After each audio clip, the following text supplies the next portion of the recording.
शरणागत वत्सलता श्री राम की तुरंत विभीषण पाछे मेला सन्मुख राम सहु सोई सैला। और श्री राम जी का दर्शन और इसी के साथ ही श्री गणेशाय नमः। श्री जानकी वल्लभ श्री रामचरितमानस षष्ठ सोपान लंका कांड। कामदेव के शत्रु हिंदी में मैं पाठ कर रहा हूँ। शिवजी के सेव्य भव जन्म मृत्यु के भय को हरने वाले काल रूपी मतवाले हाथी के लिए सिंह के समान, योगियों के स्वामी योगीश्वर, ज्ञान के द्वारा जानने योग्य, गुणों की निधि, अजय निर्गुण निरुकार, माया से परे, देवताओं के स्वामी, दुष्टों के वध में तत्पर, ब्रह्मांड वृंद के एकमात्र देवता रक्षक, जल वाले मेघ के समान सुंदर श्याम, कमल के से नेत्र वाले पृथ्वीपति, राजा के रूप में परमदेव श्री राम जी की मैं वंदना करता हूँ। शंख और चंद्रमा किसी कांति के अत्यंत सुंदर शरीर वाले, व्याघ्र चर्म के वस्त्र वाले, काल के समान अथवा काले रंग के भयानक सर्पों का समूह धारण करने वाले, गंगा और चंद्रमा के प्रेमी, काशीपति, कलयुग के पाप समूह का नाश करने वाले, कल्याण के कल्पवृक्ष, गुणों के निधान और कामदेव को भस्म करने वाले पार्वतीपति वंदनी श्री शंकर जी को मैं नमस्कार करता हूँ, जो सत्पुरुषों को अत्यंत दुर्लभ कैवल्य मुक्ति तक दे डालते हैं और जो दुष्टों को दंड देने वाले हैं। वे कल्याणकारी श्री शंभु मेरे कल्याण का विस्तार करें। लव निमेश परमाणु वर्ष युग और कल्प जिनके प्रचंड बाण है और काल जिनका धनुष है, हे मन तू उन श्री राम जी को क्यों नहीं भजता। तो लव निमेश परमाणु वर्ष युग और कल्प जिनके प्रचंड बाण श्री राम जी के हैं और काल उनका धनुष है, तो उन श्री राम जी का भजन करना चाहिए। समुद्र के वचन सुनकर प्रभु श्री राम जी ने मंत्रियों को बुलाकर ऐसा कहा, अब विलंब किस लिए हो रहा है, सेतु पुल तैयार करो जिसमें सेना उतरे। जाम्बवान ने हाथ जोड़कर कहा, हे सूर्य कुल के ध्वजा स्वरूप कीर्ति को बढ़ाने वाले श्री राम जी सुनिए। हे नाथ, सबसे बड़ा सेतु तो आपका नाम ही है, जिस पर चढ़कर जिसका आश्रय लेकर मनुष्य संसार रूपी समुद्र से पार हो जाते हैं। फिर यह छोटा सा समुद्र पार करने में कितनी देर लगेगी। ऐसा सुनकर फिर पवन कुमार श्री हनुमान जी ने कहा, प्रभु का प्रताप भारी बड़वा नल समुद्र की आग के समान है, इसने पहले समुद्र के जल को सोख लिया था, परंतु आपके शत्रुओं की स्त्रियों के आंसुओं की धारा से यह फिर भर गया और उसी से खारा भी हो गया। हनुमान जी की यह अति युक्ति अलंकार पूर्ण युक्ति सुनकर वानर श्री रघुनाथ जी की ओर देखकर हर्षित हो गए। जाम्बवान ने नल नील दोनों भाइयों को बुलाकर उन्हें सारी कथा कह सुनाई और कहा, मन में श्री राम जी के प्रताप को स्मरण करके सेतु तैयार करो, राम प्रताप से कुछ भी परिश्रम नहीं होगा। फिर वानरों के समूह को बुला लिया और कहा, आप सब लोग मेरी कुछ विनती सुनिए। अपने हृदय में श्री राम जी के चरण कमलों को धारण कर लीजिए और सब भालू और वानर एक खेल कीजिए। विकट वानरों के समूह आप दौड़ जाइए और वृक्षों तथा पर्वतों के समूहों को उखाड़ लाइए। यह सुनकर वानर और भालू हुंकार करके और श्री रघुनाथ जी के प्रताप समूह की अथवा प्रताप के पुंज श्री राम जी की जय पुकारते हुए चले। बहुत ऊंचे ऊंचे पर्वतों और वृक्षों को खेल की तरह ही उखाड़ कर उठा लेते हैं और ला लाकर नल नील को देते हैं। वे अच्छी तरह गढ़कर सुंदर सेतु बनाते हैं। वानर बड़े बड़े पहाड़ ला लाकर देते हैं और नल नील उन्हें गेंद की तरह ले लेते हैं। सेतु की अत्यंत सुंदर रचना देखकर कृपा सिंधु श्री राम जी हंसकर वचन बोले, यह यहाँ की भूमि परम रमणीय और उत्तम है, इसकी असीम महिमा वर्णन नहीं की जा सकती। मैं यहाँ शिव जी की स्थापना करूँगा, मेरे हृदय में यह महान संकल्प है। श्री राम जी के वचन सुनकर वानर राज सुग्रीव ने बहुत से दूत भेजे, जो सब श्रेष्ठ मुनियों को बुलाकर ले आए। शिवलिंग की स्थापना करके विधि पूर्वक उसका पूजन किया। फिर भगवान बोले, शिव जी के समान मुझको दूसरा कोई प्रिय नहीं है जो शिव से द्रोह रखता है और मेरा भक्त कहलाता है। वह मनुष्य स्वप्न में भी मुझे नहीं पाता। शंकर जी से विमुख होकर विरोध करके जो मेरी भक्ति चाहता है, वह नरकगामी मूर्ख और अल्पबुद्धि है, जिनको शंकर जी प्रिय है, परंतु जो मेरे द्रोही हैं एवं जो शिव जी के द्रोही हैं और मेरे दास बनना चाहते हैं, वे मनुष्य कल्प भर घोर नरक में निवास करते हैं। जो मनुष्य मेरे स्थापित किए हुए इन रामेश्वर जी का दर्शन करेंगे, वे शरीर छोड़कर मेरे लोक को जाएंगे और जो गंगा जल लाकर इन पर चढ़ावेगा, वह मनुष्य सायुज्य मुक्ति पावेगा, अर्थात मेरे साथ एक हो जाएगा। जो छल छोड़कर और निष्काम होकर श्री रामेश्वर जी की सेवा करेंगे, उन्हें शंकर जी मेरी भक्ति देंगे।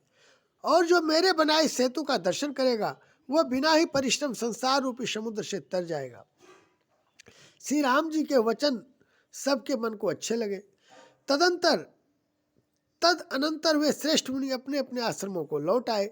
शिव जी कहते हैं, हे पार्वती, श्री रघुनाथ जी की यह रीति है कि वे शरणागत पर सदा प्रीति करते हैं। चतुर नल और नील ने सेतु बांधा। श्री राम जी की कृपा से उनका यह उज्जवल यश सर्वत्र फैल गया। जो पत्थर आप डूबते हैं और दूसरों को डुबा देते हैं, वे ही जहाज के समान स्वयं तैरने वाले और दूसरों को पार ले जाने वाले हो गए। यह न तो समुद्र की महिमा वर्णन की गई है, न पत्थरों के गुण है, और न वानरों की कोई करामात है। श्री रघुवीर के प्रताप से पत्थर भी समुद्र पर तैर गए। ऐसे श्री राम जी को छोड़कर जो किसी दूसरे स्वामी को जाकर भजते हैं, वे निश्चय ही मंद बुद्धि हैं। नलनील ने सेतु बांधकर उसे बहुत मजबूत बनाया। देखने पर वह कृपा निधान श्री राम जी के मन को बहुत ही अच्छा लगा। सेना चली जिसका कुछ वर्णन नहीं हो सकता। योद्धा वानरों के समुदाय गरज रहे हैं। कृपालु श्री रघुनाथ जी सेतुबंध के तट पर चढ़कर समुद्र का विस्तार देखने लगे। करुणाकंद करुणा के मूल प्रभु के दर्शन के लिए सब जलचरों के समूह प्रकट हो गए, जल के ऊपर निकल आए। बहुत तरह के मगर, नाग, घड़ियाल, मच्छ और सर्प थे, जिनके 100 योजन के बहुत बड़े विशाल शरीर थे। कुछ ऐसे भी जंतु थे जो उनको भी खा जाएं। किसी किसी के डर से तो वे भी डर रहे थे। वे सब वैर विरोध भूलकर प्रभु के दर्शन कर रहे हैं, हटाने से भी नहीं हटते। सबके मन हर्षित हैं, सब सुखी हो गए। उनकी आड़ के कारण जल नहीं दिखाई पड़ता। वे सब भगवान का रूप देखकर आनंद और प्रेम में मग्न हो गए। प्रभु श्री रामचंद्र जी की आज्ञा पाकर सेना चली। वानर सेना की विपुलता, अत्यधिक संख्या को कौन कह सकता है। सेतुबंध पर बड़ी भीड़ हो गई। इससे कुछ वानर आकाश मार्ग से उड़ने लगे और दूसरे कितने ही जलचर जीवों पर चढ़ चढ़कर पार जा रहे हैं। कृपालु श्री रघुनाथ जी तथा लक्ष्मण जी दोनों भाई ऐसा कौतुक देखकर हंसते हुए चले। श्री रघुवीर सेना सहित समुद्र के पार हो गए। वानरों और उनके सेनापतियों की भीड़ कहीं नहीं जा सकती। प्रभु ने समुद्र के पार डेरा डाला और सब वानरों को आज्ञा दी कि तुम जाकर सुंदर फल मूल खाओ। यह सुनते ही रीछ वानर जहां तहां दौड़ पड़े। श्री राम जी के हित सेवा के लिए सब वृक्ष ऋतु कुऋतु समय की गति को छोड़कर फल उठे। वानर भालू मीठे मीठे फल खा रहे हैं, वृक्षों को हिला रहे हैं और पर्वतों के शिखरों को लंका की ओर फेंक रहे हैं। घूमते फिरते जहां किसी किसी राक्षस को पा जाते हैं तो सब उसे घेर कर खूब नाच नचाते हैं और दांतों से उसके नाक कान काट कर प्रभु का सुयस कहकर अथवा कहलाकर तब उसे जाने देते हैं। जिन राक्षसों के नाक और कान काट डाले गए, उन्होंने रावण से सब समाचार कहा। समुद्र पर सेतु का बांधा जाना कानों से सुनते ही रावण घबराकर 10 मुखों से बोल उठा, वन निधि, नीर निधि, जलधि, सिंधु, वारिश, तोय निधि, कंपति, उदधि, पयोधि, नदीश को क्या सचमुच ही बांध लिया। फिर अपनी व्याकुलता को समझकर ऊपर से हंसता हुआ भय को भुलाकर रावण महल को गया। जब मंदोदरी ने सुना कि प्रभु श्री राम जी आ गए हैं और उन्होंने खेल में ही समुद्र को बंधवा लिया है, तब वह हाथ पकड़कर पति को अपने महल में लाकर परम मनोहर वाणी बोली। चरणों में सिर नवाकर उसने अपना आंचल पसारा और कहा, हे प्रियतम, क्रोध त्याग कर मेरा वचन सुनिए। हे नाथ, वैर किसी के साथ उसी के साथ करना चाहिए जिससे बुद्धि और बल के द्वारा जीत सके। आप में और श्री रघुनाथ जी में निश्चय ही कैसा अंतर है, जैसे जुगनू और सूर्य में। जिन्होंने विष्णु रूप से अत्यंत बलवान मधु और कैटभ दैत्य मारे और वाराह और नृसिंह रूप से महान सूरवीर दिति के पुत्र हिरण्याक्ष और हिरण्यकशिपु का संहार किया, जिन्होंने वामन रूप से बलि को बांधा और परशुराम रूप से सहस्रबाहु को मारा, वे ही भगवान पृथ्वी का भार हरण करने के लिए राम रूप में अवतीर्ण प्रकट हुए। हे नाथ, उनका विरोध न कीजिए, जिनके हाथ में काल, कर्म और जीव सभी है। श्री राम जी के चरण कमलों में सिर नवाकर उनकी शरण में जाकर उनको जानकी जी सौंप दीजिए और आप पुत्र को राज्य देकर वन में जाकर श्री रघुनाथ जी का भजन कीजिए। हे नाथ, श्री रघुनाथ जी तो दीनों पर दया करने वाले हैं। सम्मुख शरण जाने पर तो बाघ भी नहीं खाता। आपको जो कुछ करना चाहिए था वह सब आप कर चुके। आपने देवता, राक्षस तथा चर अचर सभी को जीत लिया। हे दशमुख, संत जन ऐसी नीति कहते हैं कि चौथेपन बुढ़ापे में राजा को वन में चला जाना चाहिए। हे स्वामी, वहाँ वन में आप उनका भजन कीजिए जो सृष्टि के रचने वाले, पालने वाले और संहार करने वाले हैं। हे नाथ, आप विषयों की सारी ममता छोड़कर उन्हीं शरणागत पर प्रेम करने वाले भगवान का भजन कीजिए, उन जिनके लिए श्रेष्ठ मुनि साधन करते हैं और राजा राज्य छोड़कर वैरागी हो जाते हैं। वही कौशलाधीश श्री रघुनाथ जी आप पर दया करने आए हैं। हे प्रियतम, यदि आप मेरी सीख मान लेंगे तो आपका अत्यंत पवित्र और सुंदर यश तीनों लोकों में फैल जाएगा। ऐसा कहकर नेत्रों में करुणा का जल भरकर और पति के चरण पकड़कर कांपते हुए शरीर से मंदोदरी ने कहा, हे नाथ, श्री रघुनाथ जी का भजन कीजिए जिससे मेरा सुहाग अचल हो जाए। तब रावण ने मंदोदरी को उठाया और वह दुष्ट उससे अपनी प्रभुता कहने लगा, हे प्रिय सुन, तूने व्यर्थ ही भय मान रखा है। बता तो, जगत में मेरे समान योद्धा है कौन? वरुण, कुबेर, पवन, यमराज आदि सभी दिक्पालों को तथा काल को भी मैंने अपनी भुजाओं के बल से जीत रखा है। देवता, दानव और मनुष्य सभी मेरे वश में है। फिर तुझको यह भय किस कारण उत्पन्न हो गया? मंदोदरी ने उसे बहुत तरह से समझाकर कहा, किंतु रावण ने उसकी एक भी बात न सुनी और वह फिर सभा में जाकर बैठ गया। मंदोदरी ने हृदय में ऐसा जान लिया कि काल के वश होने से पति को अभिमान हो गया है। सभा में आकर उसने मंत्रियों से पूछा कि शत्रु के साथ किस प्रकार से युद्ध करना होगा। मंत्री कहने लगे, हे राक्षसों के नाथ, हे प्रभु सुनिए, आप बार बार क्या पूछते हैं? कहिए तो ऐसा कौन सा बड़ा भय है जिसका विचार किया जाए? भय की बात ही क्या है? मनुष्य और वानर भालू तो हमारे भोजन की सामग्री है। कानों से सबके वचन सुनकर रावण का पुत्र प्रहस्त हाथ जोड़कर कहने लगा, हे प्रभु, नीति के विरुद्ध कुछ भी नहीं करना चाहिए। मंत्रियों में बहुत ही थोड़ी बुद्धि है। ये सभी मूर्ख खुशामदी मंत्री ठकुर सुहाती मुंह देखी कह रहे हैं।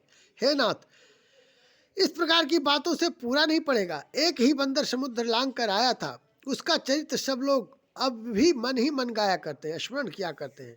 उस समय तुम लोगों में से किसी को भूख न थी। बंदर तो तुम्हारा भोजन ही है, फिर नगर जलाते इसमें उसे पकड़कर क्यों नहीं खा लिया? इन मंत्रियों ने स्वामी आपकी वो ऐसी सम्मति सुनाई है जो सुनने में अच्छी है, पर जिससे आगे चलकर दुख पाना होगा।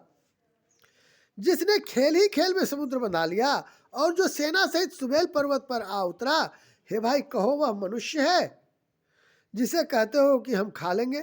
सब गाल फुला फुला कर पागलों की तरह वचन कह रहे हैं। हे तात, मेरे वचनों को बहुत आदर से बड़े गौर से सुनिए। मुझे मन में कायर न समझ लीजिएगा। जगत में ऐसे मनुष्य झुंड के झुंड बहुत अधिक हैं जो प्यारी मुंह पर मीठी लगने वाली बात ही सुनते और कहते हैं। हे प्रभु, सुनने में कठोर किंतु परिणाम में परम हितकारी वचन जो सुनते और कहते हैं वे मनुष्य थोड़े ही हैं। नीति सुनिए, उसके अनुसार पहले दूध भेजिए और फिर सीता को देकर श्री राम जी से प्रीति मेल कर लीजिए। यदि वे स्त्री पाकर लौट जाए तब तो व्यर्थ झगड़ा न बढ़ाइए, नहीं तो यदि ना फिरे तो हे तात, सम्मुख युद्ध भूमि में उन्हें उनसे हठपूर्वक डटकर मार काट कीजिए। हे प्रभु, यदि आप मेरी यह सम्मति मानेंगे तो जगत में दोनों ही प्रकार से आपका सुयश होगा। रावण ने गुस्से में भरकर पुत्र से कहा, अरे मूर्ख, तुझे ऐसी बुद्धि किसने सिखाई? अभी से हृदय में संदेह भय हो रहा है। हे पुत्र, तू तो बांस की जड़ में घमोई हुआ। तू मेरे वंश के अनुकूल या अनुरूप नहीं हुआ।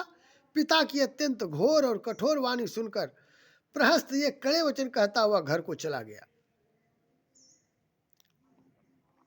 हित की सलाह आपको कैसे नहीं लगती, आप पर कैसे असर नहीं करती, जैसे मृत्यु के वश हुए रोगी को दवा नहीं लगती। संध्या का समय जानकर रावण अपनी 20 भुजाओं को देखता हुआ महल को चला। लंका की चोटी पर एक अत्यंत विचित्र महल था। वहाँ नाच गान का अखाड़ा जमता था। रावण उस महल में जाकर बैठ गया। किन्नर उसके गुण समूहों को गाने लगे। ताल करताल, पखावज, मृतंग और वीणा बज रहे हैं। नृत्य में प्रवीण अप्सराएं नाच रही हैं। वह निरंतर सैकड़ों इंद्रों के समान भोग विलास करता रहता है। यद्यपि श्री राम जी सरीखा अत्यंत प्रबल शत्रु सिर पर है, फिर भी उसको न तो चिंता है और न डर ही है। यहाँ श्री रघुवीर सुबेल पर्वत पर सेना की बड़ी भीड़ बड़े समूह के साथ उतरे। पर्वत का एक बहुत ऊंचा, परम रमणीय, समतल और विशेष रूप से उज्जवल शिखर देखकर वहां लक्ष्मण जी ने वृक्षों के कोमल पत्ते और सुंदर फूल अपने हाथों से सजाकर बिछा दिए। उस पर सुंदर और कोमल मृक्षाला बिछा दी। उसी आसन पर कृपालु श्री राम जी विराजमान थे। प्रभु श्री राम जी वानर राज सुग्रीव की गोद में अपना सिर रखे हुए हैं। उनकी बाईं ओर धनुष तथा दाहिनी ओर तरकस रखा है। वे अपने दोनों कर कमलों से बाण सुधार रहे हैं। विभीषण जी कानों से लगकर सलाह कर रहे हैं। परम भाग्यशाली अंगद और हनुमान अनेकों प्रकार से प्रभु के चरण कमलों को दबा रहे हैं। लक्ष्मण जी कमर में तरकस कसे और हाथों में धनुष बाण लिए वीरासन से प्रभु के पीछे सुशोभित है। इस प्रकार कृपा रूप सौंदर्य और गुणों के धाम श्री राम जी विराजमान है। वे मनुष्य धन्य है जो सदा इस ध्यान में लौ लगाए रहते हैं। पूर्व दिशा की ओर देखकर प्रभु श्री राम जी ने चंद्रमा को उदय हुआ देखा। तब वे सबसे कहने लगे, चंद्रमा को तो देखो, कैसा सिंह के समान निडर है।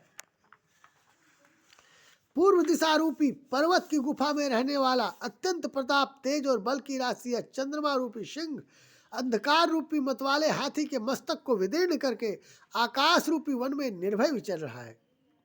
आकाश में बिखरे हुए तारे मोतियों के समान है, जो रात्रि रूपी सुंदर स्त्री के श्रृंगार है।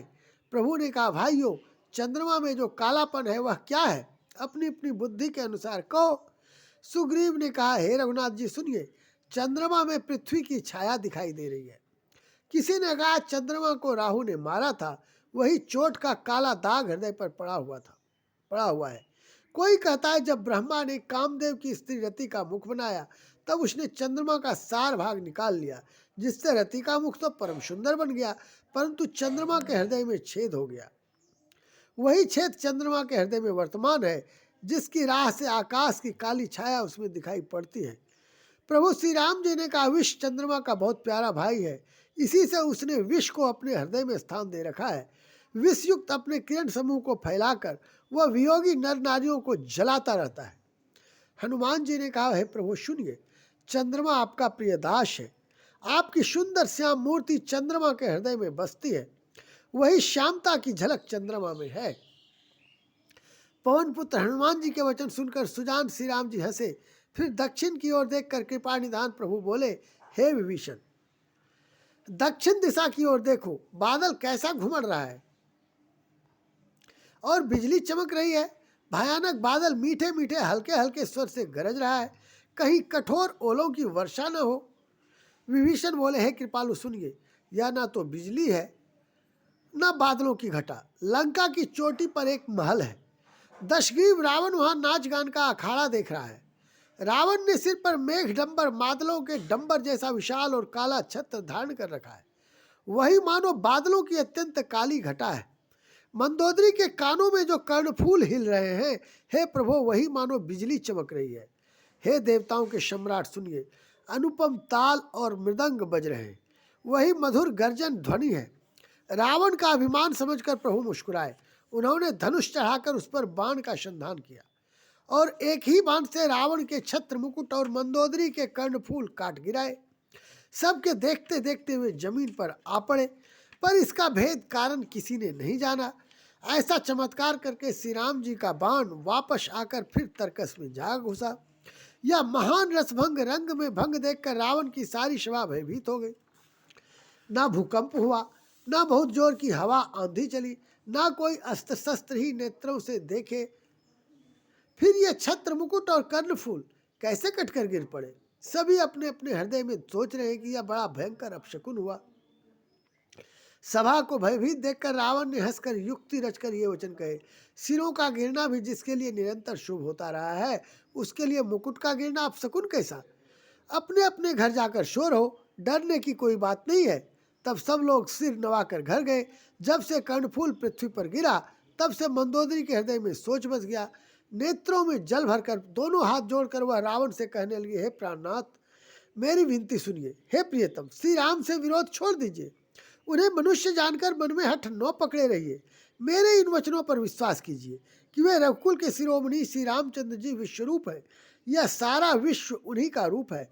वेद जिनके अंग अंग में लोकों की कल्पना करते हैं, पाताल जिन विश्वरूप भगवान का चरण है, ब्रह्मलोक शिर है, अन्य बीच के सब लोगों का विश्राम स्थिति जिनके अन्य भिन्न भिन्न अंगों पर है।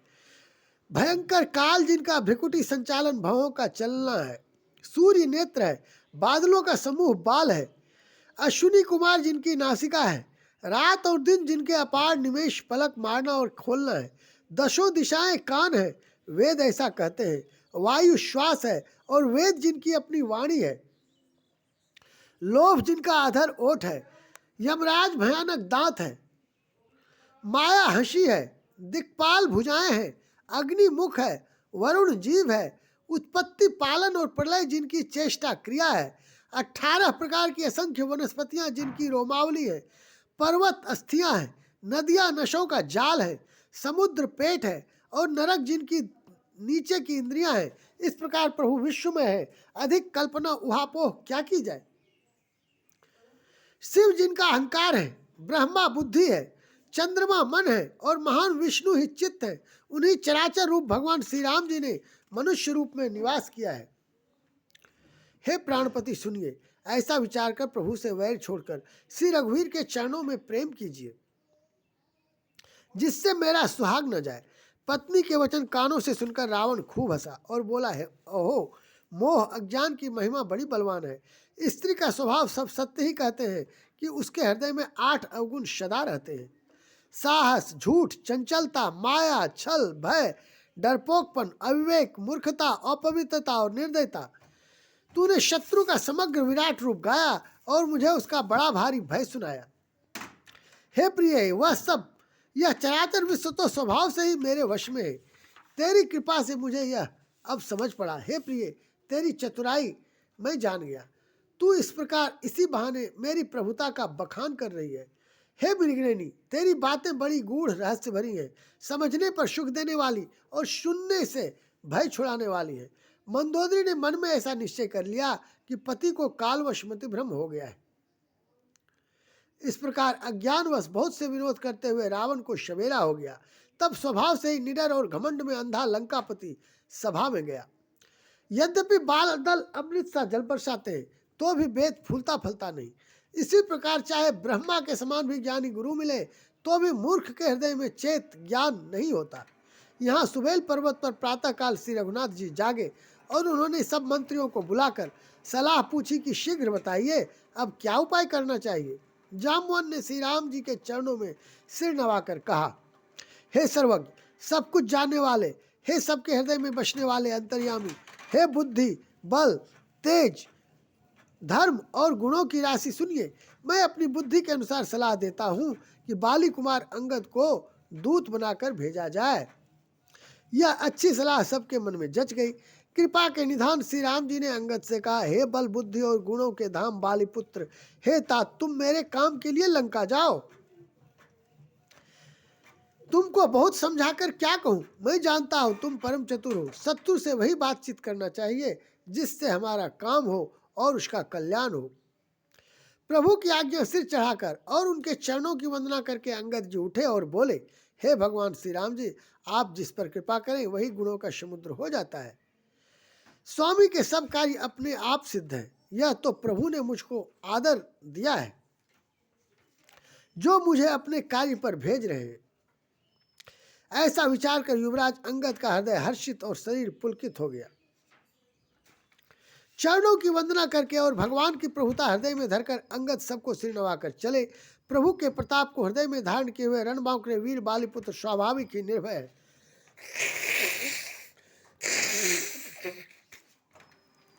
लंका में प्रवेश करते ही रावण के पुत्र से भेंट हो गई, जो वहां खेल रहा था। बातों ही बातों में दोनों में झगड़ा बढ़ गया, क्योंकि दोनों ही अतुलनीय बलवान थे और फिर दोनों की युवा अवस्था थी। उसने अंगद पर लात उठाई। अंगद ने वही पैर पकड़कर उसे घुमाकर जमीन पर देपट का मार गिराया। राक्षस के समूह भारी योद्धा देखकर जहां तहां भाग चले। वे डर के मारे पुकार भी न मचा सके।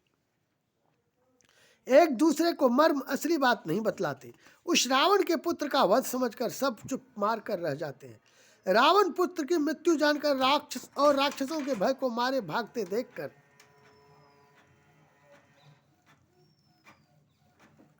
नगर भर में कोलाहल मच गया कि जिसने लंका जलाई थी वही वानर फिर आ गया है। सब अत्यंत भयभीत होकर विचार करने लगे कि विधाता अब न जाने क्या करेगा।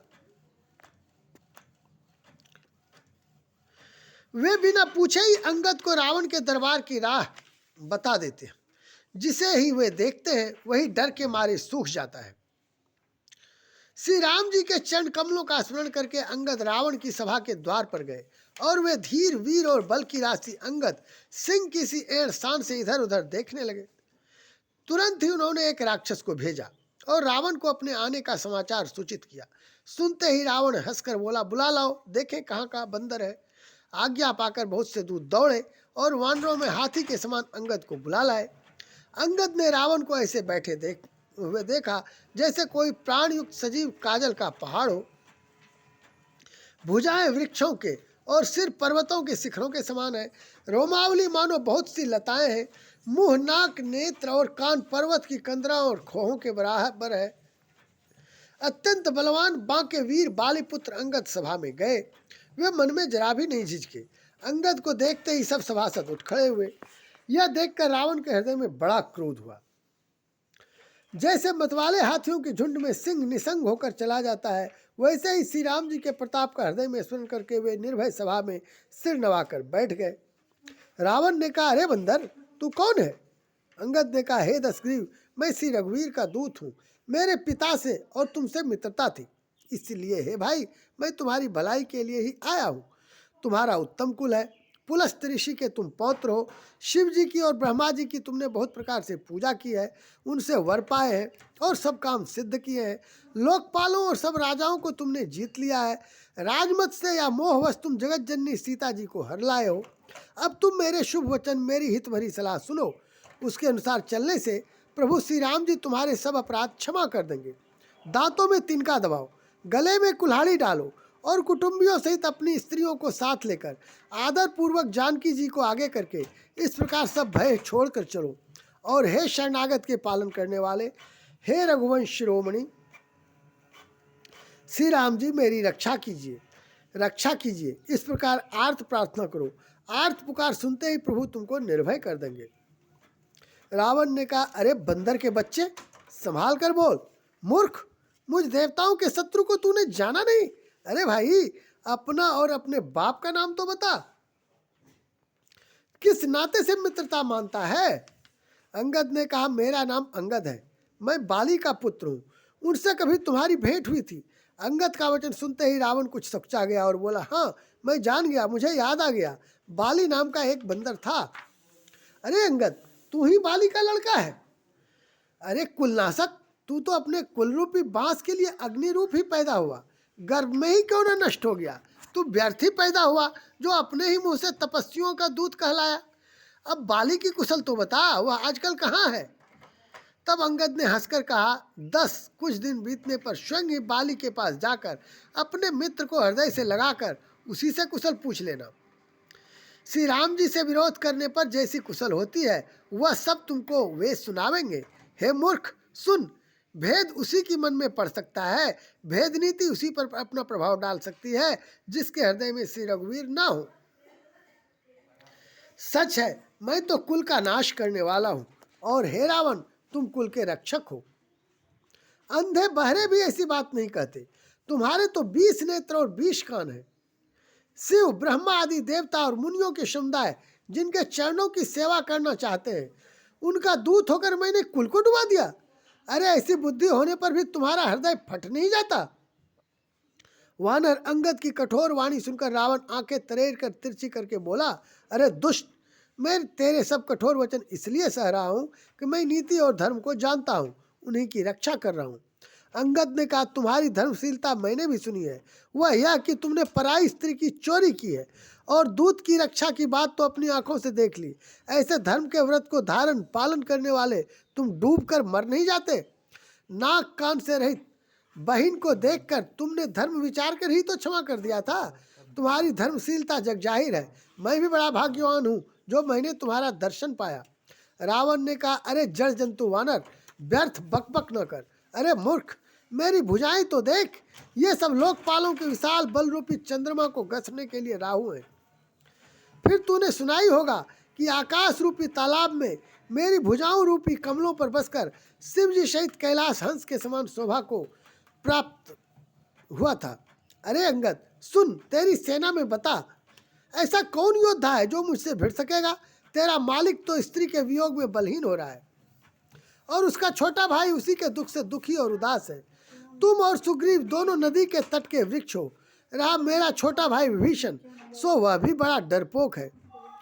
मंत्री जामवन बहुत बूढ़ा है, अब वह लड़ाई में क्या चढ़ उद्यत हो सकता है? नल नील तो शिल्प कर्म जानते हैं, वे लड़ना क्या जाने। हाँ, एक वानर जरूर महान बलवान है जो पहले आया था और जिसने लंका जलाई थी। यह वचन सुनते ही बाली पुत्र अंगद ने कहा, हे राक्षस राज, सच्ची बात को, क्या उस वानर ने सचमुच तुम्हारा नगर जला दिया? रावण जैसे जगत विजयी योद्धा का नगर एक छोटे से वानर ने जला दिया? ऐसे वचन सुनकर उन्हें सत्य कौन कहेगा? हे रावण, जिसको तुमने बहुत बड़ा योद्धा कहकर सराहा है, वह तो सुग्रीव का एक छोटा सा दौड़कर चलने वाला हरकारा है। वह बहुत चलता है, वीर नहीं है। उसको तो हम केवल खबर लेने के लिए भेजा था। क्या सचमुच ही उस वानर ने प्रभु की आज्ञा पाए बिना ही तुम्हारा नगर जला डाला? मालूम होता है इसी डर से वह लौटकर सुग्रीव के पास नहीं गया और कहीं छिप रहा। हे रावण, तुम सब सत्य ही कहते हो, मुझे सुनकर कुछ भी क्रोध नहीं है। सचमुच हमारी सेना में कोई भी ऐसा नहीं है जो तुमसे लड़ने में शोभा पाए। प्रीति और वैर बराबरी वाली से ही करना चाहिए, नीति ऐसी ही है। सिंह यदि मेढकों को मारे तो क्या उसे कोई भला कहेगा? यद्यपि तुम्हें मारने में श्री राम जी की लगता है और बड़ा दोष भी है, तथापि हे रावण सुनो, क्षत्रिय जाति का क्रोध बड़ा कठिन होता है।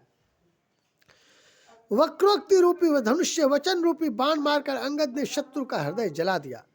वीर रावण उन बाणों को मानो प्रत्युत्तर रूपी सड़सियों से निकाल रहा है। तब रावण हंसकर बोला, बंदर में यह एक बड़ा गुण है जो उसे पालता है उसका वह अनेकों उपायों से भला करने की चेष्टा करता है। बंदर को धन्य है जो अपने मालिक के लिए लाज छोड़कर जहाँ तहाँ नाचता है, नाच कूद कर लोगों को रिझाकर मालिक का हित करता है। यह उसके धर्म की निपुणता है। हे अंगद, तेरी जाति स्वामी भक्त है, फिर भला तू अपने मालिक के गुण इस प्रकार कैसे न बखानेगा? मैं गुणग्राहक, गुणों का आदर करने वाला और परम सुजान समझदार हूँ। इसी से तेरी जली कटी बक बक पर कान ध्यान नहीं देता। अंगद ने कहा, तुम्हारी सच्ची गुणग्राहकता तो मुझे हनुमान ने सुनाई थी। उसने अशोक वन को विध्वंस तहस नहस करके तुम्हारे पुत्र को मारकर नगर को जला दिया था, तो भी तुमने अपनी गुणग्राहकता के कारण यही समझा कि उसने तुम्हारा कुछ भी अपकार नहीं किया।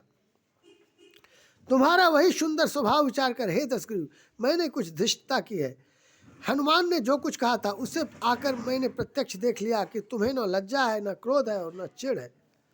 रावण बोला, अरे वानर, जब तेरी ऐसी बुद्धि है तभी तो तू बाप को खा गया। ऐसा वचन कहकर रावण हंसा। अंगद ने कहा, पिता को खाकर फिर तुमको भी खा डालता, परंतु अभी तुरंत कुछ और ही बात मेरी समझ में आ गई। अरे नीच अभिमानी, बाली के निर्मल यश का पात्र कारण जानकर तुम्हें मैं नहीं मारता। रावण, यह तो बता कि जगत में कितने रावण हैं? मैंने जितने रावण अपने कानों से सुन रखे हैं उन्हें सुन। एक रावण तो बाली को जीतने में पाताल में गया था। तब बच्चों ने उसे घुड़साल में बांध रखा। बालक खेलते थे और जा जाकर उसे मारते थे। बलि को दया लगी, तब उन्होंने उसे छुड़ा दिया। फिर एक रावण को सहस्त्रबाहु ने देखा और उसने दौड़कर उसको एक विशेष प्रकार के विचित्र जंतु की तरह समझकर पकड़ लिया। तमाशे के लिए वह उसे घर ले आया। तब पुलस्त मुनि ने जाकर उसे छुड़ाया। एक रावण की बात कहने में तो मुझे बड़ा संकोच हो रहा है। वह बहुत दिनों तक बाली की कांख में रहा था। इनमें से तुम कौन से रावण हो? खींचना छोड़कर सच सच बताओ। रावण ने कहा, अरे मूर्ख, सुन, मैं वही बलवान रावण हूँ जिसकी भुजाओं की लीला करामात कैलाश पर्वत जानता है, जिनकी सूरता उमापति महादेव जी जानते हैं, जिन्हें अपने सिर रूपी पुष्प चढ़ाकर मैंने पूजा था। सिर रूपी कमलों को अपने हाथों से उतार कर मैंने अगणित बार त्रिपुरारी शिव जी की पूजा की है।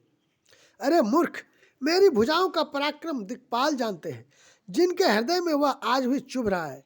दिग्गज दिशाओं के हाथी मेरी छाती की कठोरता को जानते हैं, जिनके भयानक दांत जब जब जाकर मैं उनसे जबरदस्ती भिड़ा, मेरी छाती में कभी नहीं फूटे, अपना चिन्ह भी नहीं बना सके, बल्कि मेरी छाती से लगते हुए मूली की तरह टूट गए, जिसके चलते समय पृथ्वी इस प्रकार हिलती है जैसे मतवाले हाथी के चढ़ते समय छोटी नाव। मैं वही जगत प्रसिद्ध प्रतापी रावण हूँ। अरे झूठी बकवाद करने वाले, क्या तूने मुझको कानों से कभी नहीं सुना? उस महान प्रतापी और जगत प्रसिद्ध रावण को मुझे तू छोटा कहता है और मनुष्य की बड़ाई करता है। अरे दुष्ट, असभ्य, तुच्छ बंदर, अब मैंने तेरा ज्ञान जान लिया।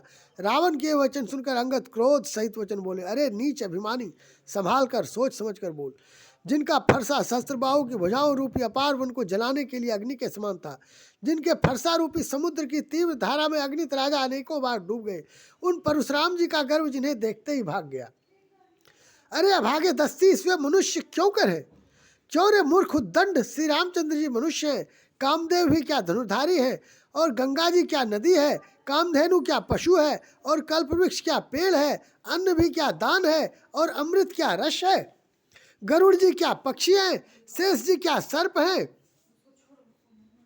अरे रावण, चिंतामणि भी क्या पत्थर है। अरे ओ मूर्ख, सुन, वैकुंठ भी क्या लोक है, और श्री रघुनाथ जी की अखंड भक्ति क्या और लाभों जैसा ही लाभ है।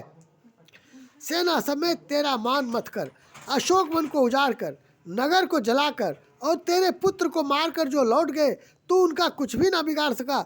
चोरे दुष्ट, वे हनुमान जी क्या वानर हैं? अरे रावण, चतुराई कपट छोड़कर सुन, कृपा के समुद्र श्री रघुनाथ जी का तू भजन क्यों नहीं करता? अरे दुष्ट, यदि तू श्री राम जी का वैरी हुआ तो तुझे ब्रह्मा और रुद्र भी नहीं बचा सकेंगे। हे मूढ़, व्यर्थ गाल न मार, डिंग न हाँक। श्री राम जी से वैर करने पर तेरा ऐसा हाल होगा कि तेरे सिर समूह श्री राम जी के बाण लगते ही वानरों के आगे पृथ्वी पर पड़ेंगे, और रीछ वानर तेरे उन गेंद के समान अनेकों सिरों से चौगान खेलेंगे। जब श्री रघुनाथ जी युद्ध में कोप करेंगे और उनके अत्यंत तीक्ष्ण बहुत से बाण छूटेंगे, तब क्या तेरा ऐसा गाल चलेगा? ऐसा विचार कर उदार कृपालु श्री राम जी को भज। अंगद के ये वचन सुनकर रावण बहुत अधिक जल उठा, मानो जलती हुई प्रचंड अग्नि में घी पड़ गया हो। वह बोला, अरे मूर्ख, कुंभकर्ण ऐसा मेरा भाई है, इंद्र का शत्रु सुप्रसिद्ध मेघनाद मेरा पुत्र है, और मेरा पराक्रम तो तूने सुना ही नहीं कि मैंने संपूर्ण जड़ चेतन जगत को जीत लिया है। रे दुष्ट, वानरों की सहायता जोड़कर राम ने समुद्र बांध लिया, बस यही उसकी प्रभुता है। समुद्र को तो अनेकों पक्षी भी लांग जाते हैं, पर इसी से वे सभी शूरवीर नहीं हो जाते। अरे मूर्ख बंदर, सुन, मेरी एक एक भुजा रूपी समुद्र बल रूपी जल से पूर्ण है, और जिसमें बहुत से शूरवीर देवता और मनुष्य डूब चुके हैं। बता, कौन ऐसा शूरवीर है जो मेरे इन अथाह और अपार 20 समुद्रों का पार पा जाएगा? अरे दुष्ट, मैंने दिक्पालों तक से जल भरवाया, और तू एक राजा का मुझे सुयस सुनाता है। यदि तेरा मालिक, जिसकी गुणगाथा तू बार बार कह रहा है, संग्राम में लड़ने वाला योद्धा है, तो फिर वह दूत किस लिए भेजता है? शत्रु से प्रीति संधि करते उसे लाज नहीं आती? पहले कैलाश का मथन करने वाली मेरी भुजाओं को देख, फिर अरे मूर्ख वानर, अपने मालिक की सराहना करना। रावण के समान सूरवीर कौन है जिसने अपने ही हाथों से सिर काट काट कर अत्यंत हर्ष के साथ बहुत बार उन्हें अग्नि में होम दिया? स्वयं गौरीपति शिव जी इस बात के साक्षी हैं। मस्तकों के जलते समय जब मैंने अपने ललाटों पर लिखे हुए विधाता के अक्षर देखे, तब मनुष्य के हाथ से अपनी मृत्यु होना बाँचकर विधाता की वाणी लेख को असत्य जानकर मैं हंसा। उस बात को समझकर स्मरण करके भी मेरे मन में डर नहीं है, क्योंकि मैं समझता हूँ कि बूढ़े ब्रह्मा ने बुद्धि भ्रम से ऐसा लिख दिया है। अरे मूर्ख, तू लज्जा और मर्यादा छोड़कर मेरे आगे बार बार दूसरे वीर का बल कहता है। अंगद ने कहा, अरे रावण, तेरे समान लज्जावान जगत में कोई नहीं है। लज्जाशीलता तो तेरा सहज स्वभाव ही है। तू अपने मुंह से अपने गुण कभी नहीं कहता। सिर काटने और कैलाश उठाने की कथा चित्त में चढ़ी हुई थे, इससे तूने उसे 20 बार कहा। भुजाओं के उस बल को तूने हृदय में ही टाल छिपा रखा है, जिससे तूने सहस्रबाहु, बलि और बाली को जीता था। अरे मुंद बुद्धि, सुन, अब बस कर। सिर काटने से भी क्या कोई सूरवीर हो जाता है? इंद्रजाल रचने वाले को वीर नहीं कहा जाता, यद्यपि वो अपने ही हाथों अपना सारा शरीर काट डालता है। अरे मुंद बुद्धि, समझ कर देख, पतंगे मोहवश आग में जल मरते हैं, गधों के झुंड बोझ लाद कर चलते हैं, पर इस कारण वे सूरवीर नहीं कहलाते।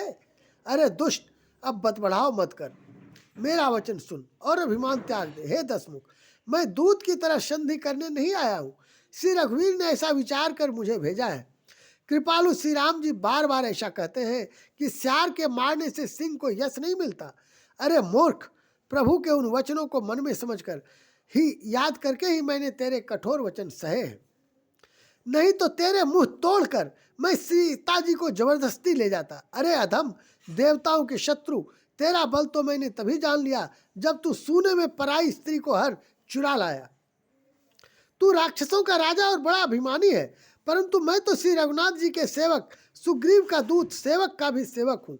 यदि मैं श्री राम जी के अपमान से ना डरूं तो तेरे देखते देखते ऐसा तमाशा करूं कि तुझे जमीन पर पटक कर, तेरी सेना का संहार कर और तेरे गांव को चौपट नष्ट भ्रष्ट करके, अरे मूर्ख, तेरी युवती स्त्रियों सहित जानकी जी को ले आऊं। यदि ऐसा करूं तो भी इसमें कोई बड़ाई नहीं है। मरे हुए को मारने में कुछ भी पुरुषत्व बहादुरी नहीं है। वाम मार्गी, कामी, कंजूस, अत्यंत मूढ़, अति दरिद्र, बदनाम, बहुत बूढ़ा, नित्य का रोगी, निरंतर क्रोध युक्त रहने वाला, भगवान विष्णु से विमुख, वेद और संतों का विरोधी, अपना ही शरीर पोषण करने वाला, पराई निंदा करने वाला और पाप की खान महान पापी, ये 14 प्राणी जीते ही मुर्दे के समान है। अरे दुष्ट, ऐसा विचार कर मैं तुझे नहीं मारता। अब तुम मुझ में क्रोध न पैदा कर, मुझे गुस्सा न दिला। अंगद के वचन सुनकर राक्षस राज रावण दांतों से होठ काटकर क्रोधित होकर हाथ मलता हुआ बोला, अरे नीच बंदर, अब तू मरना ही चाहता है, इसी से छोटे मुंह बड़ी बात कहता है। अरे मूर्ख बंदर, तू जिसके बल पर कड़वे वचन बक रहा है, उसमें बल, प्रताप, बुद्धि अथवा तेज कुछ भी नहीं है। उसे गुणहीन और मानहीन समझकर ही तो पिता ने वनवास दे दिया। उसे एक तो वह उसका दुख, उस पर युवती स्त्री का विरह, और फिर रात दिन मेरा डर बना रहता है। जिनके बल का तुझे गर्व है, ऐसे अनेकों मनुष्यों को तो राक्षस दिन रात खाया करते हैं। अरे मूढ़, जिद छोड़कर समझ विचार कर। जब उसने श्री राम जी की निंदा की तब तो कपिश्रेष्ठ अंगद अत्यंत क्रोधित हुए, क्योंकि शास्त्र ऐसा कहते हैं कि जो अपने कानों से भगवान विष्णु और शिव की निंदा सुनता है उसे गौवध के समान पाप होता है। वानर श्रेष्ठ अंगद बहुत जोर से कटकटाए, शब्द किया और उन्होंने तमक कर जोर से अपने दोनों भुजदंडों को पृथ्वी पर दे मारा। पृथ्वी हिलने लगी, जिससे बैठे हुए सभासद गिर पड़े और भय रूपी पवन भूत से ग्रस्त होकर भाग चले। रावण गिरते गिरते संभल कर उठा, उसके अत्यंत सुंदर मुकुट पृथ्वी पर गिर पड़े। कुछ तो उसने उठाकर अपने सिरों पर सुधार कर रख लिया और कुछ अंगद ने उठाकर प्रभु श्री रामचंद्र जी के पास फेंक दिए। मुकुटों को आते देखकर वानर भागे, सोचने लगे, विधाता, क्या दिन में ही उल्कापात होने लगा, तारे टूटकर गिरने लगे, अथवा क्या रावण ने क्रोध करके 4 वज्र चलाए हैं जो बड़े धाये के साथ वेग से आ रहे हैं। प्रभु ने उनसे हंसकर कहा, मन में डरो नहीं, ये न उल्का है, न वज्र है और न केतु या राहु है। अरे भाई, ये तो रावण के मुकुट है जो बालीपुत्र अंगद के फेंके हुए आ रहे हैं। पवन पुत्र श्री हनुमान जी ने उछलकर उनको हाथ से पकड़ लिया और लाकर प्रभु के पास रख दिया। रीछ और वानर तमाशा देखने लगे, उनका प्रकाश सूर्य के समान था। वहां सभा में क्रोध युक्त रावण सबसे क्रोधित होकर कहने लगा कि बंदर को पकड़ लो और पकड़कर मार डालो। अंगद यह सुनकर मुस्कुराने लगे। रावण फिर बोला, इसे मारकर सब योद्धा तुरंत दौड़ो और जहां कहीं रीछ वानरों को पाओ वहीं खा डालो। पृथ्वी को बंदरों से रहित कर दो और जाकर दोनों तपस्वी भाइयों राम लक्ष्मण को जीते जी पकड़ लो। रावण के ये कोप भरे वचन सुनकर तब युवराज अंगद क्रोधित होकर बोले, तुझे गाल बजाते लाज नहीं आती? अरे निर्लज, अरे कुलनाशक, गला काट कर आत्महत्या करके मर जा। मेरा बल देखकर भी क्या तेरी छाती नहीं फटती? अरे स्त्री के चोर, अरे कुमार्ग पर चलने वाले, अरे दुष्ट, पाप की राशि, मंदबुद्धि और कामी, तू सन्निपात में क्या दुर्वचन बक रहा है? अरे दुष्ट राक्षस, तू काल के वश हो गया है। इसका फल तू आगे वानर और भालुओं के चपेटे लगने पर आ पावेगा। राम मनुष्य है, ऐसा वचन बोलती ही अरे मानी तेरी जीभें नहीं गिर पड़ती? इसमें संदेह नहीं कि तेरी जीभें अकेले नहीं वरन सिरों के साथ रणभूमि में गिरेंगी। रे दसकंध, जिसने एक ही बाण से बाली को मार डाला वह मनुष्य कैसे है? अरे कुजाती, अरे जड़, 20 आंखें होने पर भी तू अंधा है। तेरे जन्म को धिक्कार है। श्री रामचंद्र जी के बाण समूह तेरे रक्त के प्यास से प्यासे हैं, वे प्यासे ही रह जाएंगे। इस डर से अरे कड़वी बकवाद करने वाले नीच राक्षस, मैं तुझे छोड़ता हूँ। मैं तेरे दांत तोड़ने में समर्थ हूँ, पर क्या करूँ? श्री रघुनाथ जी ने मुझे आज्ञा नहीं दी। ऐसा क्रोध आता है कि तेरे 10 मुंह तोड़ डालूं और तेरी लंका को पकड़कर समुद्र में डुबा दूं। तेरी लंका गूलर के समान है, गूलर के फल के समान है। तुम सब कीड़े उसके भीतर अज्ञानवश निडर होकर बस रहे हो। मैं बंदर हूँ, मुझे इस फल को खाते क्या देर थी, पर उदार कृपालु श्री रामचंद्र जी ने वैसी आज्ञा नहीं दी। अंगद की युक्ति सुनकर रावण मुस्कुराया और बोला, अरे मूर्ख, बहुत झूठ बोलना तूने कहाँ सीखा? बाली ने तो कभी ऐसा गाल नहीं मारा। जान पड़ता है तू तपस्वियों से मिलकर लबार हो गया है। अंगद ने कहा, अरे 20 भुजा वाले, यदि तेरी 10 जीभें मैंने नहीं उखाड़ ली तो सचमुच में लबार ही हूँ। श्री रामचंद्र जी के प्रताप को समझकर स्मरण करके अंगद क्रोधित हो उठे और उन्होंने रावण की सभा में प्रण करके दृढ़ता के साथ पैर रोप दिया और कहा, अरे मूर्ख,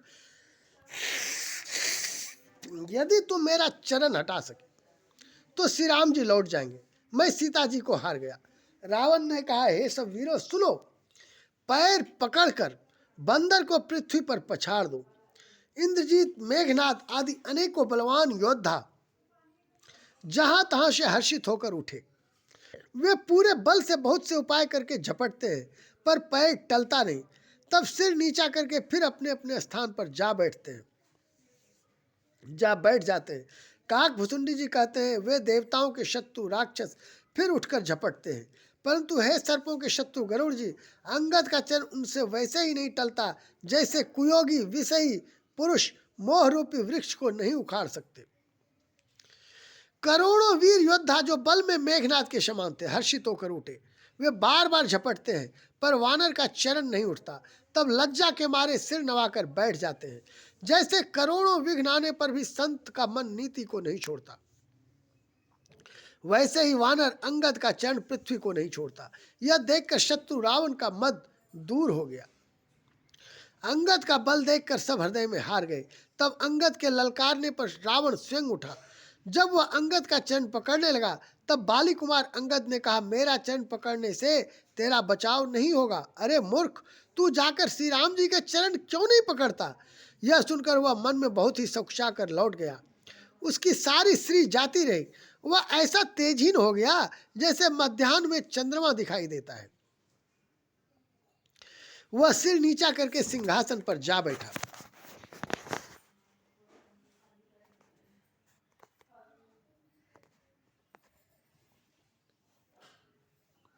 मानो सारी संपत्ति गवा कर बैठा हो। श्री रामचंद्र जी जगत भर के आत्मा और प्राणों के स्वामी हैं। उनसे विमुख रहने वाला शांति कैसे पा सकता है? शिव जी कहते हैं, हे उमा, जिन श्री रामचंद्र जी के भ्रू विलास भावों के इशारे से विश्व उत्पन्न होता है और फिर नाश को प्राप्त होता है, जो तृण को वज्र और वज्र को तृण बना देते हैं, अत्यंत निर्बल को महान प्रबल और महान प्रबल को अत्यंत निर्बल कर देते हैं, उनके दूत का प्रण कहो कैसे टल सकता है? फिर अंगद ने अनेकों प्रकार से नीति कही। फिर रावण ने नहीं माना क्योंकि उसका काल निकट आ गया था। शत्रु के गर्व को चूर करके अंगद ने उसको प्रभु श्री रामचंद्र जी का सुयश सुनाया और फिर वह राजा बाली का पुत्र यह कहकर चल दिया, रणभूमि में तुझे खिला खिला कर ना मारूं तब तक अभी पहले से क्या बड़ाई करूं। अंगद ने पहले ही सभा में आने से पूर्व ही उसके पुत्र को मार डाला था। वह संवाद सुनकर रावण दुखी हो गया। अंगद का प्रण सफल देखकर सब राक्षस भय से अत्यंत ही व्याकुल हो गए।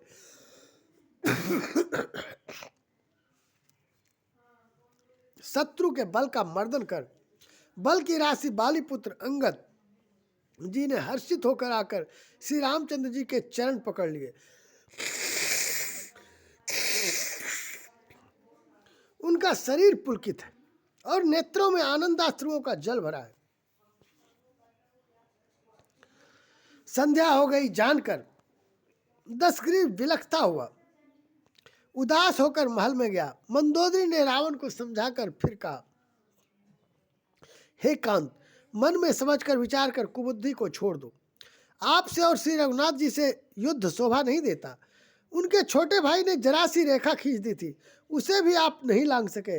ऐसा तो आपका पुरुषत्व है। हे प्रियतम, आप उन्हें संग्राम में जीत पाएंगे जिनके दूत का ऐसा काम है। खेल से ही समुद्र लांघ कर वह वानरों में सिंह हनुमान आपकी लंका में निर्भय चलाया। रखवालों को मारकर उसने अशोक वन उजाड़ डाला। आपके देखते देखते उसने अक्षय कुमार को मार डाला और संपूर्ण नगर को जलाकर राख कर दिया। उस समय आपके बल का गर्व कहाँ चला गया था। अब हे स्वामी, झूठ व्यर्थ गाल न मारिए, डींग न हाँकिए। मेरे कहने पर हृदय में कुछ विचार कीजिए। हे पति, आप श्री रघुपति को निरा राजा मत समझिए, बल्कि अग जगन्नाथ चराचर के स्वामी और अतुलनीय बलवान जानिए। श्री राम जी के बाण का प्रताप तो नीच मारीच भी जानता था, परंतु आपने उसका कहना भी नहीं माना। जनक की सभा में अगणित राजागण थे, वहां विशाल और अतुलनीय बल वाले आप भी थे। वहां शिव जी का धनुष तोड़कर श्री राम जी ने जानकी को ब्याहा, तब आपने उनको संग्राम में क्यों नहीं जीता। इंद्रपुत्र जयंत उनके बल को कुछ कुछ जानता है। श्री राम जी ने पकड़कर केवल उसकी एक आंख ही फोड़ दी और उसे जीवित ही छोड़ दिया। शूर्पणखा की दशा तो आपने देख ही ली थी, तो भी आपके हृदय में उनसे लड़ने की बात सोचते विशेष कुछ भी लज्जा नहीं आती, जिन्होंने विराध और खरदूषण को मारकर लीला से ही कबंध को भी मार डाला और जिन्होंने बाली को एक ही बाण से मार दिया।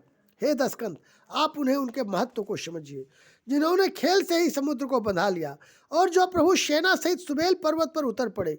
उन सूर्य कुल के ध्वजा स्वरूप कीर्ति को बढ़ाने वाले करुणामय भगवान ने आप ही के हित के लिए दूत भेजा, जिसने बीच सभा में आकर आपके बल को उसी प्रकार मथ डाला जैसे हाथियों के झुंड में आकर सिंह उसे छिन्न भिन्न कर डालते हैं। रण में बांके अत्यंत विकट वीर अंगद और हनुमान जिनके सेवक हैं। हे पति, उन्हें आप बार बार मनुष्य कहते हैं। आप व्यर्थ ही मान ममता और मद का बोझा ढो रहे हैं। हाँ प्रियतम, आपने श्री राम जी से विरोध कर लिया और काल के विशेष वश होने से आपके मन में अब भी ज्ञान नहीं उत्पन्न होता। काल दंड लाठी लेकर किसी को नहीं मारता, वह धर्म बल बुद्धि और विचार को हर लेता है। हे स्वामी, जिसका काल मरण समय निकट आ जाता है उसे आप ही की तरह भ्रम हो जाता है। आपके 2 पुत्र मारे गए और नगर जल गया। जो हुआ सो हुआ। हे प्रियतम, अब भी इस भूल की पूर्ति समाप्ति कर दीजिए। श्री राम जी से वैर त्याग दीजिए और हे नाथ, कृपा के समुद्र श्री रघुनाथ जी को भजकर निर्मल यश लीजिए। स्त्री के बाण के समान वचन सुनकर वह सवेरा होते ही उठकर सभा में चला गया और सारा भय भुलाकर अत्यंत अभिमान में फूलकर सिंहासन पर जा बैठा। यहाँ सुबेल पर्वत पर श्री राम जी ने अंगद को बुलाया। उन्होंने आकर चरण कमलों में सिर नवाया। बड़े आदर से उन्हें पास बैठाकर खर के शत्रु कृपालु श्री राम जी हंसकर बोले, हे बाली के पुत्र, मुझे बड़ा कौतूहल है। हे तात, इसी से मैं तुमसे पूछता हूँ, सत्य कहना। जो रावण राक्षसों के कुल का तिलक है और जिसके अतुलनीय बाहुबल की जगत भर में धाक है, उसके 4 मुकुट तुमने फेंके। हे तात, बताओ तुमने उनको किस प्रकार से पाया। अंगद ने कहा, हे सर्वज्ञ, हे शरणागत को सुख देने वाले, सुनिए, वे मुकुट नहीं है, वे तो राजा के 4 गुण हैं। हे नाथ, वेद कहते हैं कि साम दाम दंड और भेद ये चारों राजा के हृदय में बसते हैं। ये नीति धर्म के 4 सुंदर चरण हैं, किंतु रावण में धर्म का अभाव है, ऐसा जी में जानकर ये नाथ के पास आ गए हैं। 10 शीश रावण धर्महीन, प्रभु के पद से विमुख और काल के वश में है। इसीलिए हे कौशलराज, सुनिए, वे गुण रावण को छोड़कर आपके पास आ गए हैं। अंगद की परम चतुरता पूर्ण उक्ति कानों से सुनकर उदार श्री रामचंद्र जी हंसने लगे। फिर बालीपुत्र ने किले के लंका के सब समाचार कहे। जब शत्रु के समाचार प्राप्त हो गए, तब श्री रामचंद्र जी ने सब मंत्रियों को पास बुलाया और कहा, लंका के 4 बड़े विकट दरवाजे हैं, उन पर किस तरह आक्रमण किया जाए, इस पर विचार करो।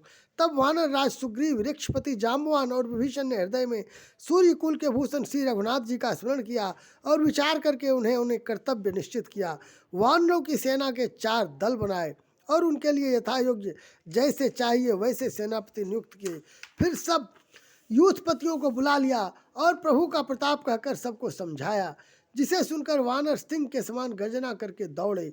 वे हर्षित होकर श्री राम जी के चरणों में सिर नवाते हैं और पर्वतों के शिखर ले लेकर सब वीर दौड़ते हैं। कौशल राज श्री रघुवीर की जय हो पुकारते हुए भालू और वानर गरजते और ललकारते हैं। लंका को अत्यंत श्रेष्ठ अजय किला जानते हुए भी वानर प्रभु श्री रामचंद्र जी के प्रताप से निडर होकर चले। चारों ओर से घिरी हुई बादलों की घटा की तरह लंका को चारों दिशाओं से घेर कर वे मुंह से ही डंके और भेरी बजाने लगे। महान बल की सीमा में वानर भालू सिंह के समान ऊंचे स्वर से श्री राम जी की जय, लक्ष्मण जी की जय, वानर राज सुग्रीव की जय ऐसा गर्जना करने लगे। लंका में बड़ा भारी कोलाहल कोहराम मच गया। अत्यंत अहंकारी रावण ने उसे सुनकर कहा, वानरों की ढिठाई तो देखो। यह कहते हुए हंसकर उसने राक्षसों की सेना बुलाई। बंदर काल की प्रेरणा से चले आए हैं, मेरे राक्षस सभी भूखे हैं, विधाता ने इन्हें घर बैठे भोजन भेज दिया। ऐसा कहकर उस मूर्ख ने अट्टहास किया। वह बड़े जोर से ठहाका मार कर हंसा और बोला, हे वीरों, सब लोग चारों दिशाओं में जाओ और रीछ वानर सबको पकड़ पकड़ कर खाओ। शिव जी कहते हैं, हे उमा, रावण को ऐसा अभिमान था जैसे टिटहरी पक्षी पैर ऊपर की ओर करके सोता है, मानो आकाश को थाम लेगा। आज्ञा मांगकर और हाथों में उत्तम भिंदीपाल, सांगी, बर्छी, तोमर, मुदगर, प्रचंड फरसे, शूल, दुधारी तलवार, परिख और पहाड़ों के टुकड़े लेकर राक्षस चले। जैसे मूर्ख मांसाहारी पक्षी लाल पत्थरों का समूह देखकर उस पर टूट पड़ते हैं, पत्थरों पर लगने से चोंच टूटने का दुख उन्हें नहीं सूझता, वैसे ही ये बेसमझ राक्षस दौड़े। अनेकों प्रकार के अस्त्र शस्त्र और धनुष बाण धारण किए करोड़ों बलवान और रणधीर राक्षस वीर परकोटे के कंगूरों पर चढ़ गए। वे परकोटे के कंगूरों पर कैसे शोभित हो रहे हैं, मानो सुमेरु के शिखरों पर बादल बैठे हों। जुझाऊ ढोल और डंके आदि बज रहे हैं, जिनकी ध्वनि सुनकर योद्धाओं के मन में लड़ने का चाव होता है। अगणित नफीरी और भेरी बज रही है, जिन्हें सुनकर कायरों के हृदय में दरारें पड़ जाती हैं। उन्होंने जाकर अत्यंत विशाल शरीर वाले महान योद्धा वानर और भालुओं के ठट्ट समूह देखे। देखा कि वे रीछ वानर दौड़ते हैं, अवघट ऊंची नीची विकट घाटियों को कुछ नहीं गिनते, पकड़कर पहाड़ों को फोड़कर रास्ता बना लेते हैं। करोड़ों योद्धा कटकटाते और गरजते हैं, दांतों से ओंठ काटते और खूब डपटते हैं। उधर रावण की और इधर श्री राम जी की दुहाई बोली जा रही है। जय जय जय की ध्वनि होते ही लड़ाई छिड़ गई। राक्षस पहाड़ों के ढेर शिखरों को फेंकते हैं, वानर कूदकर उन्हें पकड़ लेते हैं और वापस उन्हीं की ओर चलाते हैं।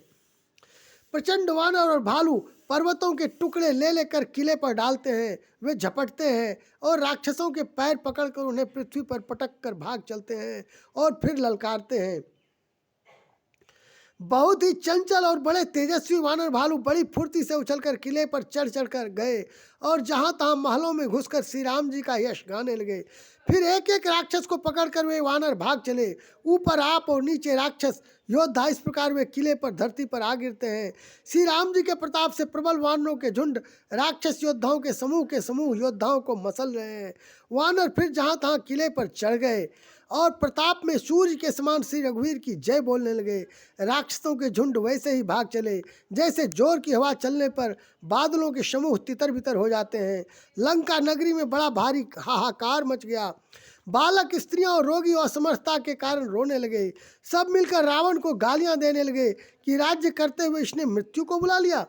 रावण ने जब अपनी सेना का विचलित होना कानों से सुना, तब भागते हुए योद्धाओं को लौटाकर वह क्रोधित होकर बोला, मैं जिसे रण से पीठ देकर भागा हुआ अपने कानों से सुनूंगा, उसे स्वयं भयानक दुधारी तलवार से मारूंगा। मेरा सब कुछ खाया, भांति भांति के भोग किए और अब रणभूमि में प्राण प्यारे हो गए। रावण के उग्र कठोर वचन सुनकर सब वीर डर गए और लज्जित होकर क्रोध करके युद्ध के लिए लौट चले। रण में शत्रु के सम्मुख युद्ध करते हुए मरने में ही वीर की शोभा है, यह सोचकर तब उन्होंने प्राणों का लोभ छोड़ दिया। बहुत से अस्त्र शस्त्र धारण किए सब वीर ललकार ललकार कर भिड़ने लगे। उन्होंने परिघों और त्रिशूलों से मार मार कर सब रीछ वानरों को व्याकुल कर दिया। शिव जी कहते हैं कि वानर भयात दूर होकर डर के मारे घबरा कर भागने लगे। यद्यपि हे उमा, आगे चलकर वे ही जीतेंगे। कोई कहता है अंगद हनुमान कहाँ है, बलवान नल नील और द्वित कहाँ है। हनुमान जी ने जब अपने दल को विकल भयभीत हुआ सुना, उस समय वे बलवान पश्चिम द्वार पर थे।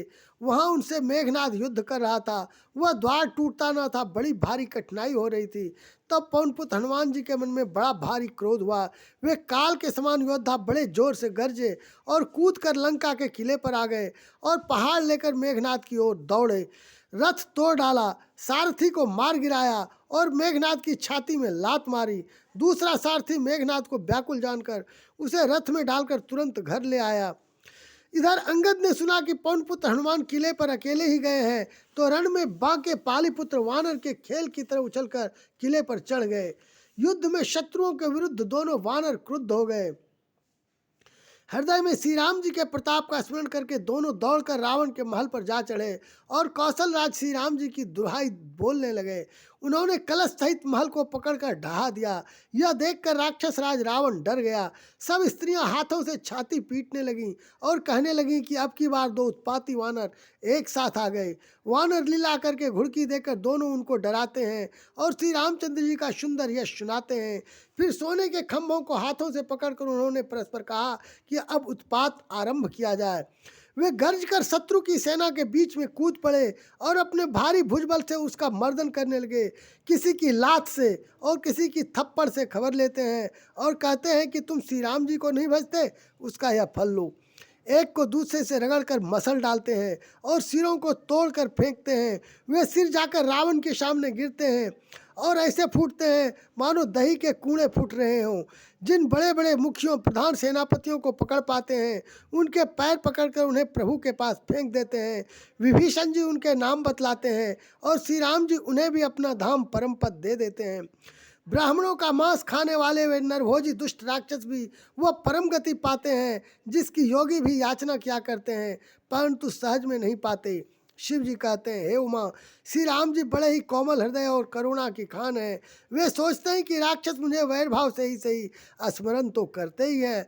ऐसा हृदय में जानकर वे उन्हें परम गति मोक्ष देते हैं। हे भवानी, कहो तो ऐसे कृपालु और कौन है। प्रभु का ऐसा स्वभाव सुनकर जो भी मनुष्य भ्रम त्याग कर उनका भजन नहीं करते, वे अत्यंत मंद बुद्धि और परम भाग्यहीन है। श्री राम जी ने कहा कि अंगद और हनुमान किले में घुस गए हैं। दोनों वानर लंका में विध्वंस करते कैसे शोभा देते हैं, जैसे दो मंत्राचल समुद्र को मथ रहे हों। भुजाओं के बल से शत्रु की सेना को कुचलकर और मसलकर फिर दिन का अंत होता देखकर हनुमान और अंगद दोनों कूद पड़े और श्रम थकावट रहित होकर वहां आ गए जहां भगवान श्री राम जी थे। उन्होंने प्रभु के चरण कमलों में सिर नवाए। उत्तम योद्धाओं को देखकर श्री रघुनाथ जी मन में बहुत प्रसन्न हुए। श्री राम जी ने कृपा करके दोनों को देखा, जिससे वे श्रम रहित और परम सुखी हो गए। अंगद और हनुमान को गए जानकर सभी भालू और वानर वीर लौट पड़े। राक्षसों ने प्रदोष सायंकाल का बल पाकर रावण की दुहाई देते हुए वानरों पर धावा किया। राक्षसों की सेना आती देखकर वानर लौट पड़े और वे योद्धा जहां तहां कटकटाकर भिड़ गए। दोनों ही दल बड़े बलवान हैं। योद्धा ललकार ललकार कर लड़ते हैं, कोई हार नहीं मानते। सभी राक्षस महान वीर और अत्यंत काले हैं और वानर विशालकाय तथा अनेकों रंगों के हैं। दोनों ही दल बलवान हैं और समान बल वाले योद्धा हैं। वे क्रोध करके लड़ते हैं और खेल करते वीरता दिखलाते हैं। राक्षस और वानर युद्ध करते हुए ऐसे जान पड़ते हैं मानो क्रमशः वर्षा और शरद ऋतु के बहुत से बादल पवन से प्रेरित होकर लड़ रहे हों। अकंपन और अधिकार इन सेनापतियों ने अपनी सेना को विचलित होते देखकर माया की। पल भर में अत्यंत अंधकार हो गया। खून पत्थर और राख की वर्षा होने लगी। दशों दिशाओं में अत्यंत घना अंधकार देखकर वानरों की सेना में खलबली पड़ गई। एक को एक दूसरा नहीं देख सकता और सब जहां तहां पुकार कर रहे हैं। श्री रघुनाथ जी सब रहस्य जान गए। उन्होंने अंगद और हनुमान को बुला लिया और सब समाचार कहकर समझाया। सुनते ही वे दोनों कपिश्रेष्ठ क्रोध करके दौड़े। फिर कृपालु श्री राम जी ने हंसकर धनुष चढ़ाया और तुरंत ही अग्निबाण चलाया, जिससे प्रकाश हो गया, कहीं अंधेरा नहीं रह गया। जैसे ज्ञान के उदय होने पर सब प्रकार के संदेह दूर हो जाते हैं। भालू और वानर प्रकाश पाकर श्रम और भय से रहित तथा प्रसन्न होकर दौड़े। हनुमान और अंगद रण में गरज उठे। उनकी हाँक सुनते ही राक्षस भाग छूटे। भागते हुए राक्षस योद्धाओं को वानर और भालू पकड़कर पृथ्वी पर दे मारते हैं और अद्भुत आश्चर्यजनक करनी करते हैं, युद्ध कौशल दिखलाते हैं। पैर पकड़कर उन्हें समुद्र में डाल देते हैं, वहां मगर, सांप और मच्छ उन्हें पकड़ पकड़ कर खा डालते हैं। कुछ मारे गए, कुछ घायल हुए, कुछ भागकर गढ़ पर चढ़ गए। अपने बल से शत्रु दल को विचलित करके रीछ और वानर वीर गरज रहे हैं। रात हुई जानकर वानरों की चारों सेनाएं टुकड़ियां वहां आई जहां कौशलपति श्री राम जी थे। श्री राम जी ने ज्यों ही सबको कृपा करके देखा, त्यों ही ये वानर श्रम रहित हो गए। वहां लंका में रावण ने मंत्रियों को बुलाया और जो योद्धा मारे गए थे उन सबको सबसे बताया। उसने कहा, वानरों ने आधी सेना का संहार कर दिया। अब शीघ्र बताओ क्या विचार उपाय करना चाहिए। माल्यवंत नाम का एक अत्यंत बूढ़ा राक्षस था। वह रावण की माता का पिता अर्थात उसका नाना और श्रेष्ठ मंत्री था। वह अत्यंत पवित्र नीति के वचन बोला, हे तात, कुछ मेरी सीख भी सुनो। जब से तुम सीता को हर लाए हो तब से इतने अपशकुन हो रहे हैं कि जो वर्णन नहीं किए जा सकते। वेद पुराणों ने जिनका यश गाया है, उन श्री राम से विमुख होकर किसी ने सुख नहीं पाया। भाई हिरण्यकशिपु सहित हिरण्याक्ष को और बलवान मधुकैटभ को जिन्होंने मारा था, वे ही कृपा के समुद्र भगवान राम रूप से अवतरित हुए हैं। मास परायण 25वां विश्राम।